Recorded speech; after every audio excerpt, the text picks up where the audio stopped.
మురళేనా వెనక్కి రండి పోతా ఉంటుంది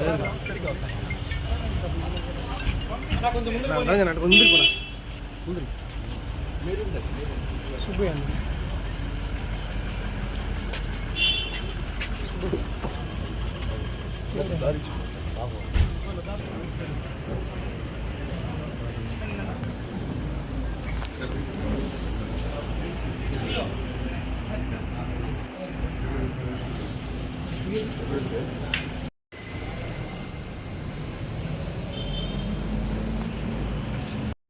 చాలా సంవత్సరాల నుంచి ఈ మామిడి రైతుల గురించి ఆలోచన చేస్తాం.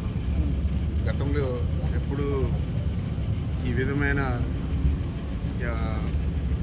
రేట్లు కానీ లేకపోతే మేము ఇస్తాము తీసుకోండి అంటే కూడా తీసుకోలేని పరిస్థితుల్లో రైతులందరూ కూడా ఇబ్బంది పడుతూ ఉన్నారు. దీని గురించి గతంలో కూడా నేను చెప్పాను, మీకు ప్రభుత్వం 4 రూపాయలు ఇస్తా ఉంది, మరి 8 రూపాయలకి ఇక్కడ ఏదైతే బల్క్ ఇండస్ట్రీస్ ఉన్నాయో వాళ్ళందరూ కూడా కొనుక్కోవాలని చెప్పి కలెక్టర్ గారు ఏదో ఉత్తర్వులు జారీ చేశారు. కానీ ఎవరు కూడా అది ఇంప్లిమెంట్ చేయడం లేదు. 3 రూపాయలు 4 రూపాయలు తీసుకున్నా కానీ ఇచ్చేదానికి సిద్ధంగా ఉన్నా కూడా మా దగ్గర స్టాక్ ఎక్కువ ఉంది అని చెప్పి చెప్తూ రైతులు వారం రోజులు 10 రోజులు కూడా కాసుకోవాలండే పరిస్థితి ఉంది. చాలామంది ఈ కాయలు కూడా కింద పోసి వెళ్ళిపోయిన పరిస్థితి కూడా ఉంది. మరి ఇంత దారుణమైన పరిస్థితి ఎప్పుడు కూడా లేదు. మనం గత 3 సంవత్సరాల్లో యావరేజ్గా తీసుకుంటే మనకు 22 రూపాయల 97 పైసలు వచ్చింది. గత సంవత్సరం అయితే దాదాపు 27 రూపాయలు అత్యధికంగా అమ్ముతుంది. మరి ఈరోజు ఆ పరిస్థితుల్లో మనం మననం చేసుకుంటే ఒక మామిడి రైతే కాదు, రైతులకు ఏ పంటలో కూడా గిట్టుబాటు ధర లేని పరిస్థితి ఈ సంవత్సరం అంతా కాలం అంతా ఉంది. మరి దీని మీద సరైన శ్రద్ధ తీసుకోవడం లేదు. ఆ రోజైతే మేము ఆర్బికేల ద్వారా రైతులకు సబ్సిడీ విత్తనాలు, సబ్సిడీ ఎరువులు, సబ్సిడీ పెస్టిసైడ్స్ ఇచ్చేదే కాకుండా గిట్టుబాటు ధర కోసం ప్రభుత్వం ముందుకొచ్చి ఈ పంటలన్నీ కూడా కొన్ని పరిస్థితి మీకు అందరికీ కూడా గుర్తు చేస్తూ ఉన్నారు. మిల్లర్లకు పోకుండా రైతుల దగ్గర ప్యాడీ కొనడం కానీ, అదేవిధంగా మన జిల్లాలో చాలా తీవ్రమైన ఇబ్బందుల్లో ఉన్న టమాటా రైతులను ఆదుకునే విధంగా టమాటాలు కూడా ప్రభుత్వమే కొనడం కానీ, ఇవన్నీ కూడా జగన్మోహన్ రెడ్డి గారి ఆధ్వర్యంలో ఆ రోజున్న రైతు భరోసా కేంద్రాల ద్వారా చేయడం జరిగింది. మరి ఈరోజు ఆ పరిస్థితి లేదు.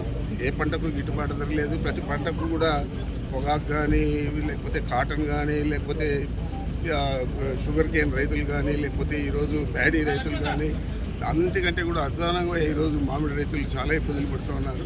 మరి ప్రభుత్వం ఆదుకునే పరిస్థితి తీసుకోవాలి. మరి ఆయన ఎప్పుడు కూడా రైతులను ఆదుకోవాలని ఆలోచన చేయడు. ఎందుకంటే స్వతహాగా ఆయన మనస్తత్వం వ్యవసాయం చేయడం దండగానే చెప్పిన విషయాన్ని కూడా మీకు గుర్తు చేస్తున్నాను. అలాంటి వ్యక్తి రైతులను ఆదుకుంటాడా అని మనం దాన్ని ఒక ప్రశ్నార్థకంగా తీసుకోవాలి తప్ప మనం ఏదో డిమాండ్ చేసో లేకపోతే రిక్వెస్ట్ చేసి ఏ చేసినా కూడా ఆయన స్పందించే పరిస్థితి లేదు. మరి ఈ ప్రభుత్వం ఉన్నంత కాలం కూడా రైతులు ఇదే విధంగా ఇబ్బందులు పడతారని చెప్పి ఆ విధంగా మనం ఆలోచన చేసి తగుమాత్రం పంటలు చేసుకునే విధంగా ఈ 4 సంవత్సరాలు కూడా చేయాలని చెప్పి నేను రైతులు కూడా రైతు సోదరులందరికీ కూడా విజ్ఞప్తి చేస్తున్నాను. గత సంవత్సర కాలంగా రైతులకి తీవ్ర అన్యాయం జరుగుతూ ఉంది. మరీ ముఖ్యంగా చిత్తూరు జిల్లాలో అందరూ కూడా